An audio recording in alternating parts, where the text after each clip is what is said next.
అందరికీ నమస్కారం. అందరూ బాగున్నారా? నేను చాలా బాగున్నాను. ప్రజెంట్ మా ఇల్లు ఎలా ఉందో చూపిస్తాను. ఈరోజు వీడియో మొత్తం ఇదే అనమాట. ఇంత దట్టిగా ఉందనేది అయితే చూపిస్తాను. నచ్చకపోతే స్కిప్ చేయండి. అంటే రూమ్ షిఫ్టింగ్ అయిపోయాక ఎంత చెత్త వెళ్ళింది అనేది అయితే కనిపిస్తుంది కదా. ఇంతవరకు అయితే నేను ఎప్పుడూ ఎక్స్పీరియన్స్ చేయలేదన్నమాట. రూమ్ షిఫ్టింగ్ ఎలా ఉంటుంది, రూమ్ షిఫ్ట్ చేసిన తర్వాత ఇల్లు ఎలా అయిపోతుంది అనేది అయితే ఇంతవరకు నేను ఎప్పుడూ ఎక్స్పీరియన్స్ చేయలేదు.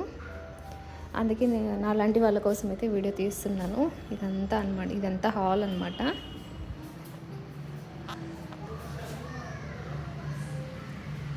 ఇదంతా హాలు. ఇంకా ఈ సోఫాలు అయితే చిరిగిపోయాయని చెప్పేసి ఈ సోఫాలు అయితే ఇక్కడే ఉంచేస్తున్నాము. ఇంకా హాల్లో ఇదన్నమాట ప్రజెంట్ సిచ్యువేషన్. దేవుడి ఫోటోలు అయితే ఉన్నాయి, మేము వెళ్ళేటప్పుడు తీసుకెళ్ళాంలే అనేసి ఉంచుకున్నాము. ప్రజెంట్ చాలా వరకు అన్నీ అయితే పంపించేశాను. 2 చిన్న చిన్న ట్రక్లు పట్టాయి అన్నమాట సామాన్లన్నీ. అంటే వాళ్ళు మేము చెప్పిన లిస్ట్ ప్రకారము వాళ్ళకి వీడియో కాల్ చేసి చూపించిన ప్రకారం అయితే చిన్న ట్రక్ ఒకటి తీసుకొచ్చారు. ఆ చిన్న ట్రక్కి ఏం సరిపోతుంది సామాన్లు. ఇంకొకటి కూడా బుక్ చేశారు. ఇంకా ఆ ట్రక్లో సామాన్లతో పాటు మా హస్బెండ్ అయితే వెళ్ళి ఇంకా అక్కడ రిపేర్లు ఏమన్నా ఉన్నా ఫ్యాన్ ఫిట్టింగ్, మంచం ఫిట్టింగ్ అవన్నీ చేపిస్తూ అన్నారు. ఇంకా మేము వెళ్ళి ఈ హడావుడిలో మా బాబు అటు ఇటు తిరుగుతూ ఉంటారు పని చేసుకొని కూడా అని చెప్పేసి మేమైతే ఇక్కడే ఉన్నాము. అంటే ఇంకా ఇవన్నీ ఉన్నాయి కదా, ఇవన్నీ క్లీనింగ్ అయితే చేయించిన తర్వాత అయితే వెళ్దామని చెప్పేసి ఇక్కడే ఉండిపోయాము. మేము ఏ వస్తువు కొన్నా వాటికి వచ్చిన షిప్పర్లు అయితే ఇంతవరకు పడేయలేదన్నమాట. అందువల్ల ఇల్లు ఇంత ఘోరంగా తయారైంది. అంటే ఫ్రిడ్జ్ కానీ, వాషింగ్ మిషన్ కానీ, టీవీకి అన్నిటికీ సంబంధించిన సామాన్లు షిప్పర్లన్నీ మేము పడేయకుండా ఇలానే వదిలేసామన్నమాట. అంటే షిఫ్టింగ్ అప్పుడు యూజ్ అవుతుందని చెప్పేసి పడేయకుండా దాసాము. దానివల్ల ఇప్పుడు ఇల్లంతా ఇంత ఘోరంగా అయితే కనిపిస్తుంది. ఇదైతే సెకండ్ బెడ్రూమ్ అనమాట. అంటే దీనికి అటాచ్డ్ బాత్రూమ్ అయితే రాలేదు, బాల్కనీలో వచ్చింది బాత్రూమ్. ఇంకా బాల్కనీ కూడా చాలా చిన్నది. మీరు చాలాసార్లు అయితే చూసే ఉంటారు ఈ రూము. కాకపోతే అప్పుడు మీకు అంతగా అర్థం అవ్వకపోయి ఉండొచ్చు, ఎందుకంటే మొత్తం సామాన్లు అంటే ఈ రూమ్లోనే మేము వాషింగ్ మిషన్, ఫ్రిడ్జ్ 2 ఇక్కడే పెట్టుకున్నాం అనమాట. అంటే బయట బాల్కనీలో పెట్టడానికి మా వాషింగ్ మిషన్ సరిపోలేదు, దానివల్ల అయితే ఇంట్లోనే పెట్టేశాము. ఇదైతే సెకండ్ బెడ్రూమ్ అనమాట. ఎక్కువ స్టోర్ రూమ్ లాగా అయితే వాడాము. అంతకుముందు ఇక్కడ బెడ్ ఉండేది, అదైతే ఇరిగిపోయిందని చెప్పేసి అది పడేసాము. ఇంకా ఎవరైనా గెస్ట్లు వచ్చినప్పుడు అలాంటి టైంలో అయితే ఈ రూమ్ అయితే వాడతామన్నమాట. ఇంకా ఎక్కువ శాతం అయితే మేము హాల్లోనే పడుకుంటాము రిలేటివ్స్ ఎవరు వచ్చినా, ఎందుకంటే హాల్ చాలా పెద్దది. చూడండి మీరే, చాలా పెద్ద హాల్ అనమాట. ఇంకా ఎంతమంది రిలేటివ్స్ వచ్చినా ఇందులో పడతారనమాట. ఎవరైనా సరే ఇక హాల్లోనే ఉండేవాళ్ళు. వాష్రూమ్ ఒకదాని కోసం సెకండ్ బెడ్రూమ్ యూజ్ చేసుకునే వాళ్ళము. కానీ సెకండ్ బెడ్రూమ్ అయితే ఎప్పుడు వాడింది తక్కువ అనమాట. అన్ని బెడ్షీట్లు, బ్లాంకెట్స్, ఇంకా యూజ్ లేనివి, మా బాబు టాయ్స్ అట్లాంటివి అయితే ఇక్కడ పెట్టేవాళ్ళము. అంతకు మించి ఇక్కడైతే ఎక్కువ యూజ్ చేసింది లేదనమాట. కాకపోతే ఇక్కడ విండోస్ తీస్తే ఏంటంటే పక్కన వేప చెట్టు ఉంది, చల్లటి గాలి బాగుంటుంది. కాకపోతే ఇక్కడ ఎక్కువ ఉన్నది లేదు. టీవీ హాల్లో ఉంటుంది కాబట్టి ఎక్కువ శాతం హాల్లోనే ఉంటాము. ఇంకా మాది బెడ్రూమ్లో, మెయిన్ బెడ్రూమ్లోనే ఉంటుంది కాబట్టి ఇంకా అక్కడ పడుకోవడం అదంతా ఉంటుంది. కానీ సెకండ్ బెడ్రూమ్ అయితే ఎక్కువ యూజ్ చేయలేదు. అందువల్ల ఈసారి అయితే సింగిల్ బెడ్రూమ్ అయితే తీసుకున్నాం అనమాట. కొంచెం అడ్జస్ట్ అవ్వడం కూడా నేర్చుకోవాలి. ఎప్పుడు విశాలంగా పెద్దగా ఉండాలంటే కష్టం కదా, అడ్జస్ట్ అవ్వాలని చెప్పేసి ఈసారి అయితే సింగిల్ బెడ్రూమ్ తీసుకున్నాము. కొంచెం బడ్జెట్ కూడా తక్కువ పడింది ఏమో. ఇంకా సేవింగ్స్ అయితే చేసుకుంటూ ఉండాలి. ఇన్ని రోజులు అంటే ఎట్లనో బాబు చిన్నవాడు కాబట్టి పెద్దగా ఖర్చులు ఏమీ తెలియలేదు. ఇంకా బాబు పెద్దగా ఈ కొద్ది స్కూల్ ఫీజు అని, బుక్స్ అని, ఇంకా యాక్టివిటీస్ కానీ, స్పెషల్ ఏమైనా నేర్పించాలన్న వాటికి వీటికి చాలా తడిచి మోపడవుతుంది. అంటే అంతకుముందు నేను జాబ్ చేసేదాన్ని, అప్పుడు అంతగా అంత తెలియలేదన్నమాట. ఇప్పుడు హస్బెండ్ ఒకటే జాబ్ చేస్తుండడం వల్ల ఇంకా ఇల్లు మెయింటెనెన్స్, బాబుది, ఇంకా హెల్త్ ఇష్యూస్ వస్తూనే ఉన్నాయి, ఒక ఖర్చు ఉంటూనే ఉంది. ఇంకా అవన్నీ మేనేజ్ చేసుకోవాలంటే ఎక్కడో ఒక దగ్గర బడ్జెట్ అయితే తక్కువ వేసుకోవాలని చెప్పేసి ఈసారి అయితే చిన్నగా ఉండే రూము, అంటే అంత చిన్నగా ఏం లేదు, పెద్దగానే ఉంది, సింగిల్ బెడ్రూమ్ అయితే తీసుకున్నాము. ఎక్కువ యూజ్ చేయము. సెకండ్ బెడ్రూమ్ ఉంటుంది పేరుకే, కానీ ఎక్కువ అయితే యూజ్ చేయము. అలాంటప్పుడు ఎందుకులే అని చెప్పేసి ఇంకా సింగిల్ బెడ్రూమ్లో తీసుకున్నాము. ఇంకా ఇదన్నమాట సిచ్యువేషను. ఇదైతే మెయిన్ బెడ్రూమ్ అనమాట. ఈ మెయిన్ బెడ్రూమ్కి మాకు అటాచ్డ్ బాత్రూమ్ వచ్చింది. ఇంకా ఇది ర్యాక్స్. ఇక్కడ మా బెడ్ ఉండేది. ఈ బెడ్ తీసాక చూడండి ఎంత చెత్త వెళ్ళిందో. అంటే మేము ఎవ్రీ 1 year అయినా ఒకసారైనా బెడ్ కింద అంతా సర్దుతూ తుడుస్తూ ఉంటాము. ఇంకా చాలా అంటే అది క్లోజ్డ్ ర్యాక్స్ అవన్నీ ఉండడం వల్ల మనకు చీపిరితో తుడవడానికి కష్టము. ఎప్పుడైనా ఖాళీ చేసినప్పుడు తప్ప మిగతా టైంలో క్లీన్ చేయడం అయితే కష్టం అనమాట. ఇంకా అప్పుడప్పుడు క్లీన్ చేయడం వల్ల ఇంతంత మాత్రం ఉంది. లేకపోతే మేము వచ్చి 8 years అయింది. 8 years నుంచి బెడ్ కింద ఏం క్లీన్ చేయకపోతే ఇంకా ఘోరంగా ఉండేది సిచ్యువేషను. ఇదన్నమాట మేము ఇల్లు ఖాళీ చేసినాక మా బెడ్రూమ్ పరిస్థితి.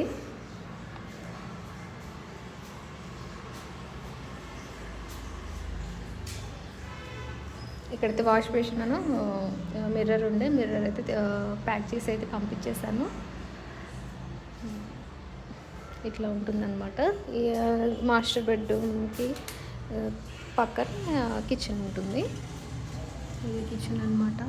ఇది ఇన్ని ఇయర్స్ ఈ కిచెన్లోనే పనులు చేసుకుంటూ ఉన్నాను. మోస్ట్లీ ఎక్కువ టైం అయితే నేను కిచెన్లోనే ఉన్నాను అనమాట. ఎందుకంటే ఇంకా లేడీస్ అన్నాక మొత్తం వర్క్ అంతా కిచెన్లోనే ఉంటుంది కదా. మొత్తం అయితే ఖాళీ చేసాము. ఈ స్టాండ్ పంపించడం మర్చిపోయాను. ఇది ఇప్పుదాం అనుకున్నాను. ఈ పిల్లపు ఏదో పని పడి మర్చిపోయి అలానే వదిలేసాను. వాళ్ళు కూడా తీసుకెళ్ళకుండా ఇక్కడే వదిలేసి వెళ్ళారు. మళ్ళీ మేము వెళ్తున్నప్పుడల్లా దీన్ని ప్యాక్ చేసుకోవాలి. అంటే కొన్ని చిన్న చిన్నవి అయితే ఉన్నాయి. ఇంకా అవన్నీ అయితే పంపించలేదు. ఇప్పటికే 2 ట్రక్లు అయినాయి అని చెప్పేసి వాళ్ళు ఒకటే అంటున్నారు. ఇంకా ఇదైతే కిచెన్కి అటాచ్డ్ వాష్ ఏరియా అనమాట. ఇది కూడా మేము పెద్దగా వాడింది లేదు. స్టార్టింగ్లో అయితే నేను ఇక్కడ బట్టలు వాష్ చేసుకోవడానికి ట్రై చేసి బట్టలు ఇక్కడ ఆరేసాను. కానీ ముక్క వాసన కూడా కాదు, ఒక టైప్ స్మెల్ వచ్చిందనమాట. ఎందుకంటే ఇక్కడ వెంటిలేషన్ లేదు కదా, ఇక్కడ బట్టలు ఆరేయడానికి సెట్ అవ్వదు. ఇంకా అంట్లు తోమాలన్నా ఏం చేయాలన్నా ఇక్కడ అంతా డార్క్ ఉంటుంది. ఇప్పుడు టైం ఎంత అయింది? 10:30 అయింది. 10:30 టైంలోనే ఇంత డార్క్ ఉంటుంది. అంటే లైట్ వేసుకొని వర్క్ చేసుకోవాలన్నమాట. ఇంకా దాని బదులు ఇక్కడే చేసేసుకోవచ్చు కదా అని చెప్పేసి నేను అది ఎప్పుడు యూజ్ చేయలేదు. ఇంకా కిచెన్లోనే అన్నీ కంప్లీట్ చేసుకునేదాన్ని. ఏదైనా చెత్తవి అంటే పాతింప సామాన్లు అలాంటివి అలాంటి టైంలో మాత్రమే ఇవి బయట అట్లా. ఇది కూడా స్టోర్ రూమ్లోనే యూజ్ చేశాను. కాకపోతే వాడనివి పడేసే స్టోర్ రూమ్లో అయితే యూజ్ చేశాను అనమాట. ఇంకా ఇవన్నీ షెల్ఫ్లు అనమాట. ఇప్పుడు మేము వెళ్తున్న ఇంటికి షెల్ఫ్లు కొంచెం అటు ఇటుగా ఇంతే ఉన్నాయి. మరీ ఎక్కువ ఏం లేవు, సరిపోతాయి. ఇంకా అడ్జస్ట్ అవ్వాలి ఎలా ఉన్నా. ఎందుకంటే ఇంకా ఎప్పుడు మనకు నచ్చినట్టుగా అవ్వదు కదా, అడ్జస్ట్ అవుతూ ఉండాలి.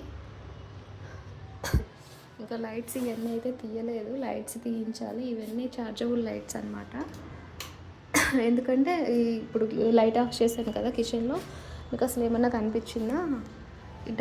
టైం చూడండి, 10:30 అయింది. 10:30 అయింది టైము. 10:30 టైంకి మా కిచెన్లో వెంటిలేషన్ చూడండి. అంటే ఇప్పుడు 24 hours నాకు కిచెన్లో అయితే లైట్ ఆన్లోనే ఉంటుంది. అందుకే ఛార్జబుల్ లైట్ అయితే పెట్టుకున్నాను. ఎందుకంటే ఎప్పుడైనా కరెంటు పోతే ఇంకా ఈ కిచెన్లో ఏం కనిపించవు. ఇక వంట సగం లో ఆపేసి రావాల్సి వస్తుంది అనమాట. అందుకే ఛార్జబుల్ లైట్ అయితే పెట్టించుకున్నాను. ఇంకా తీయలేదు, అంటే ఇక హడావుడిలో మర్చిపోయినట్టున్నారు. ఇంకా అందుకే మేము ఉండిపోయాము, నేను మా బాబు. ఇంకా తర్వాత నిదానంగా ఏమైనా మర్చిపోయినవి ఉంటే అవన్నీ తీసుకోవచ్చులే అని. ఇంకా ఇది కూడా బెడ్రూమ్లో కూడా ఛార్జబుల్ లైట్ అనమాట. ఇప్పుడు 2 లైట్లు వేసాము. 2 లైట్లు వేస్తే ఇది లైటింగ్. ఒకసారి లైట్లు ఆఫ్ చేసి చూపిస్తాను. ఇదనమాట వెంటిలేషన్ బెడ్రూమ్కి, మాస్టర్ బెడ్రూమ్కి. అది కూడా విండోస్ ఓపెన్ చేయడం వల్ల వచ్చిందనమాట. మేము అక్కడ ఏమన్నా వస్తువులు అలాంటివి పెట్టుకున్నప్పుడు క్లోజ్ అయిపోతుంది కదా, ఇంకా జీరో వెంటిలేషన్ అనమాట. మెయిన్ నాకు వెంటిలేషన్ లేక కూడా ఇల్లు ఖాళీ చేయాలని ఇంకా ఫస్ట్ నుంచి ఉండే అనమాట. ఫస్ట్ నుంచి అంటే ఇంట్లోకి ఎంటర్ అయిన దగ్గర నుంచి ఇల్లు ఖాళీ చేయాలన్న థాట్లోనే ఉన్నా. ఇప్పటికి కుదిరిందనమాట ఇన్ని ఇయర్స్కి. ఇంకా మా బాబు అయితే ల్యాప్టాప్లో గేమ్స్ ఆడుతున్నాడు. వాడి కోసమే ఉండిపోయాను అనమాట. అక్కడంతా సర్దుతూ ఉంటాడు, వాడు అటు ఇటు తిరుగుతుంటాడు. ఇంకా మొన్న పాలు పొంగించడానికి వెళ్ళామన్నమాట. అక్కడ వాడైతే ఇక అటు ఇటు గెంతి స్టమక్ పెయిన్ అయితే తెచ్చుకున్నాడు. డాక్టర్ అయితే పెద్ద బాంబే పేల్చారు. అది ఏంటనేది నెక్స్ట్ వీడియోలో అయితే మీకు ఎక్స్ప్లెయిన్ చేస్తాను. అంటే సర్జరీ అంటున్నారు, సర్జరీ అవసరమా కాదా అనేది ఇంకా సెకండ్ ఒపీనియన్ కోసం వేరే వేరే హాస్పిటల్స్కి అయితే వెళ్ళి చూపించుకుందాం అనేసి వెయిట్ చేస్తున్నాము. అంటే వాళ్ళు ఆపరేషన్ అనగానే వెంటనే చేయించుకోకూడదు కదా, మనం కూడా సెకండ్ ఒపీనియన్ తీసుకోవాలి. తీసుకున్నాక వీడు కూడా సెట్ అవుతాడా లేదా చూసి దాన్ని బట్టి ఆపరేషన్ అయితే చేయించవచ్చు. ముందే ఎందుకు కంగారు అని చెప్పేసి హోల్డ్లో పెట్టాము. ఇంకా వాడు అన్ఈజీగా ఉంటున్నాడు. అదే టైంలో షిఫ్టింగ్ అంతా ఏదో అసలు అంత గజిబిజి గందరగోళంగా అయిపోతుందన్నమాట. అంటే మేము ప్లాన్ చేసుకున్నట్టుగా నిదానంగా అన్నీ సర్దుకొని వెళ్దాం అనుకున్నాం, కానీ అదేది అవ్వలేదు. అంత కంగారుగానే అయిపోయింది.